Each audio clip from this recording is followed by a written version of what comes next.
ചുറ്റിലും കൂടിയവർ 4 പേരെയും സ്വീകരിച്ചത് കൈയടികളാണ്.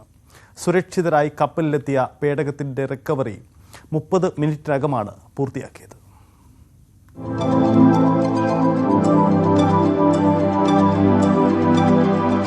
ഇന്നലെ രാവിലെ space X dragon crew 9 module രാജ്യാന്തര ബഹിരാകാശ നിലയത്തിൽ നിന്ന് വേർപെട്ട് ഭൂമിയിലേക്ക് ഭൗമാന്തരീക്ഷത്തിലേക്ക് പ്രവേശിക്കുന്നതിന് തൊട്ടുമുൻപ് ഏകദേശം 15,000 കിലോമീറ്റർ ഉയരത്തിൽ വെച്ച് പേടകത്തിൽ നിന്ന് സോളാർ പാനൽ അടക്കമുള്ള ട്രങ്ക് ഭാഗം വിട്ടുമാറി. ഇന്ത്യൻ സമയം പുലർച്ചെ 2:41 ഡി ഓർബിറ്റ് ജ്വലനം തുടങ്ങി.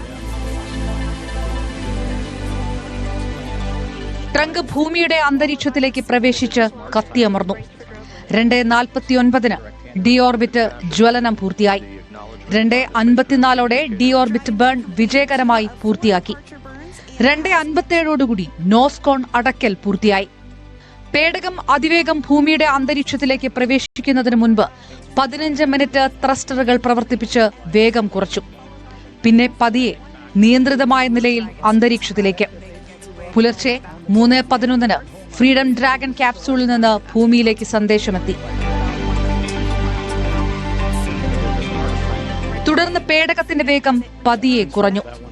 പിന്നാലെ 3:24 സ്പ്ലാഷ് ഡൌണിനായുള്ള പാരച്യൂട്ടുകൾ തുറന്നു.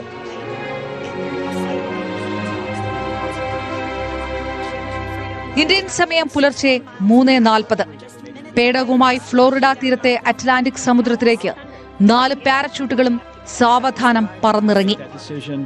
Whether it be Crew 12 as the next flight or Starliner, we're also looking at some options for Starliner should we need to. കടൽ പരപ്പിലിറങ്ങിയ പേടകത്തിനടുത്തേക്ക് ആദ്യമെത്തിയത് നേവി സീലിന്റെ ബോട്ട്. പിന്നീട് 10 മിനിറ്റോളം നീണ്ട സുരക്ഷാ പരിശോധന. ശേഷം 3:55 പേടകത്തെ MV മേഘൻ എന്ന റിക്കവറി ഷിപ്പിലേക്ക് മാറ്റി.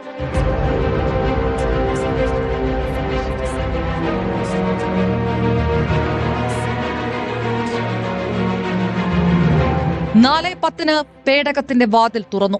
4:17 പേടകത്തിനകത്ത് നിന്ന് ആദ്യത്തെ അംഗം കമാൻഡർ നിക് ഹേഗ് പുറത്തിറങ്ങി.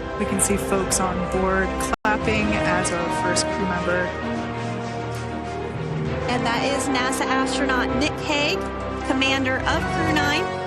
4:20 അലക്സാണ്ടർ ഗോർബനേവ് പുറത്തേക്ക്. 4:21 മൂന്നാമതായി സുനിത വില്യംസ് പുറത്തിറങ്ങി. ചിരിയോടെ ചുറ്റുമുള്ളവരെ അഭിവാദ്യം ചെയ്ത് സുനിത.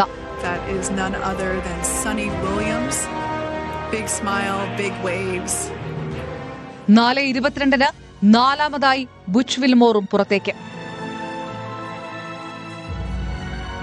4:25 യാത്രികരെല്ലാവരും പുറത്തിറങ്ങി. 4 പേരും പുറത്തിറങ്ങിയത് നിറഞ്ഞ ചിരിയോടെ.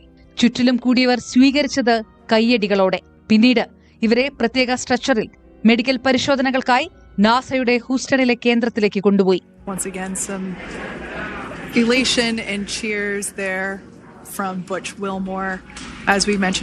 International desk news 18.